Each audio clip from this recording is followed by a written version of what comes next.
Good morning guys. और आज है रविवार।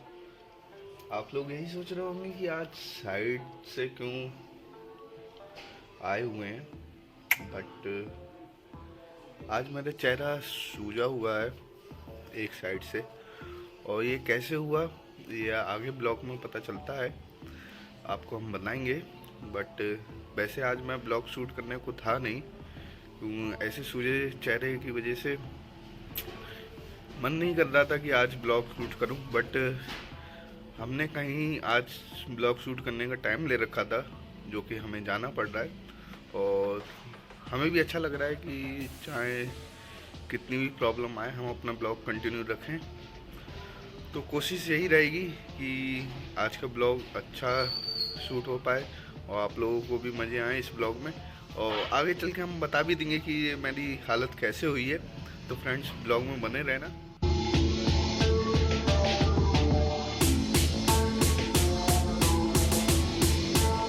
सो गाइस, जैसे कि आपको हमने थोड़ी देर पहले बताया था कि आज मेरा चेहरा सूजा हुआ है और आज हमारा ब्लॉग था बदायूं के चर्च में।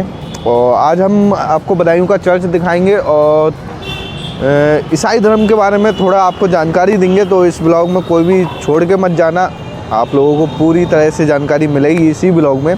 तो अभी थोड़ी देर में अंदर चलते हैं और बात करते हैं यहाँ के फादर से, जिनसे हम जानकारी भी लेंगे यहाँ के बारे में। तो चलिए आप अंदर की ओर चलते हैं।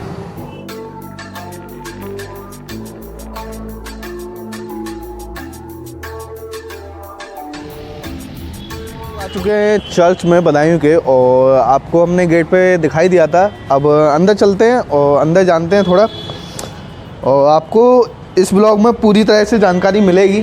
तो कोई भी इस ब्लॉग को छोड़ के मत जाना। गाइस, पहले तो आप देख लीजिए पूरी तरह से चर्च, घूम लीजिए, उसके बाद आपको दिखाते हैं।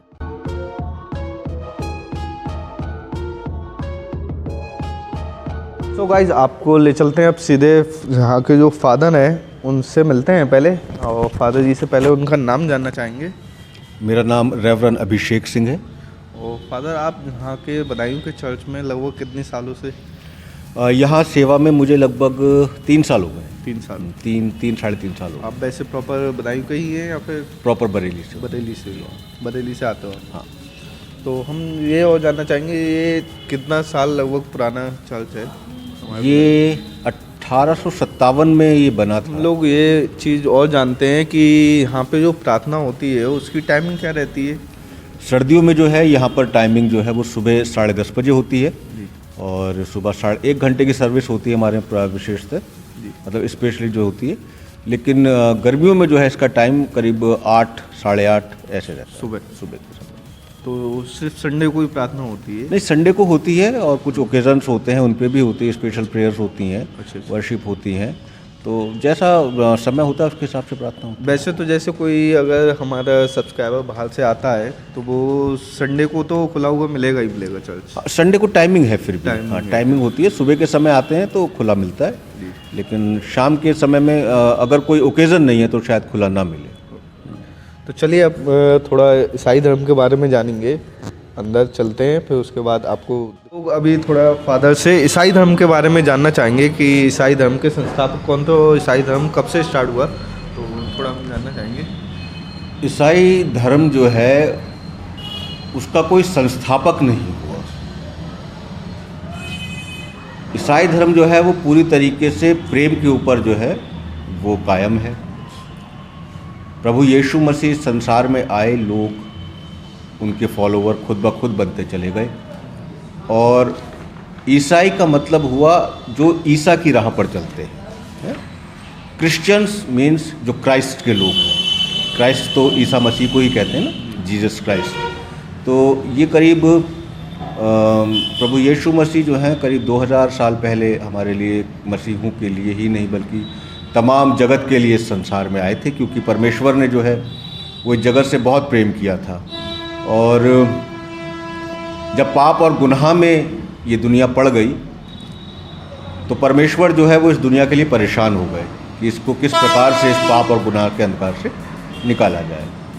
तो प्रभु यीशु मसीह के रूप में उन्होंने अपने बेटे को इस संसार में भेजा और उनके प्रेम के संदेश के ऊपर उनकी सेवकाई को जो परमेश्वर की सामर्थ्य से वो करते थे, आश्चर्य कर्म करते थे।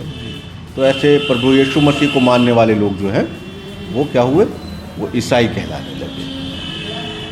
सो गाइस एक चीज़ और हम आपको बताना चाहेंगे कि जो आप ईसा पूर्व और के रूप में कहा हाँ जाता है, बिल्कुल बिल्कुल, वो सही बात है। बिल्कुल हाँ, ईसा पूर्व का मतलब होगा कि प्रभु यीशु मसीह से पहले का समय, और ईसवी का मतलब हो गया उनके बाद का समय। उसके बाद तो हम एक चीज़ और जानना चाहेंगे, जैसे कोई श्रद्धालु या जो भी प्रार्थना करने आता है वो अगर अपनी इच्छा या मनोकामना लेके आता है तो ऐसा कोई प्रावधान है कि उसे कुछ दिन आना ज़रूरी है या पहली बार में उसकी मनोकामना पूरी हो जाती है, या कुछ ऐसा प्रावधान है जो कि कोई समय सीमा हो कि हाँ? नहीं, देखिए ऐसा कोई समय सीमा नहीं है, और ये टोटल जो डिपेंड करता है वो श्रद्धालु के विश्वास के ऊपर ये ज़्यादा डिपेंड करता है कि उसका क्या विश्वास है ना, किस विश्वास के साथ में वो आता है, उसके ऊपर डिपेंड करता है। कोई ऐसा प्रावधान नहीं है कि नहीं आप एक दिन में आ जाओ, एक दिन में हो जाओ।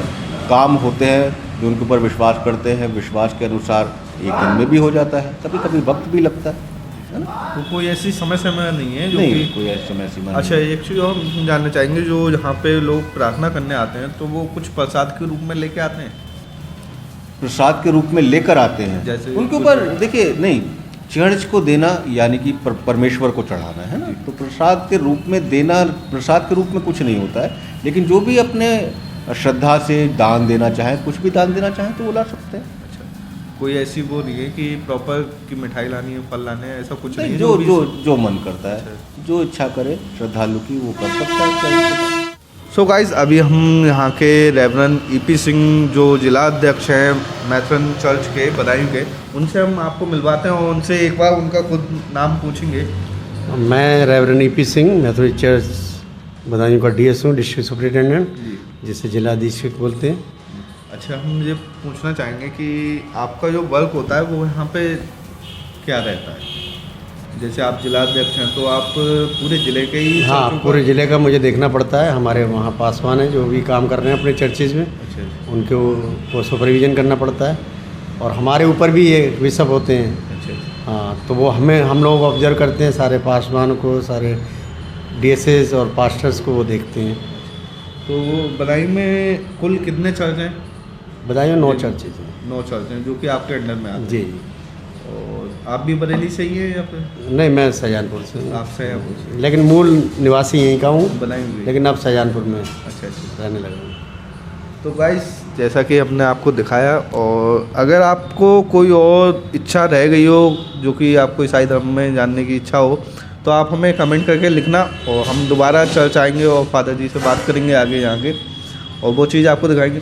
और जैसा कि मैंने ब्लॉग स्टार्ट करते टाइम बताया था कि मैं अपने बारे में बताऊँ कि मेरा चेहरा कैसे सूजा था, तो सुबह मैं जब सो के उठा था तो लगभग 4 साढ़े 4 बजे, तब मधुमक्खी ने मेरे साइड में काट लिया था, जिसकी वजह से आज मेरा चेहरा बिल्कुल ख़राब हो गया, और संडे को ही चर्च खुलता है, इसकी वजह से आज हमें यहाँ शूट करने आना पड़ा। कल या परसों में हम लोग बरेली आ रहे हैं, और जो भी मिलना चाहे वो बरेली में मिल सकता है हमसे आगे। तो फ्रेंड्स वीडियो अच्छी लगी हो तो लाइक कमेंट और शेयर ज़रूर करना, और चैनल में नए हैं तो चैनल सब्सक्राइब ज़रूर कर लें।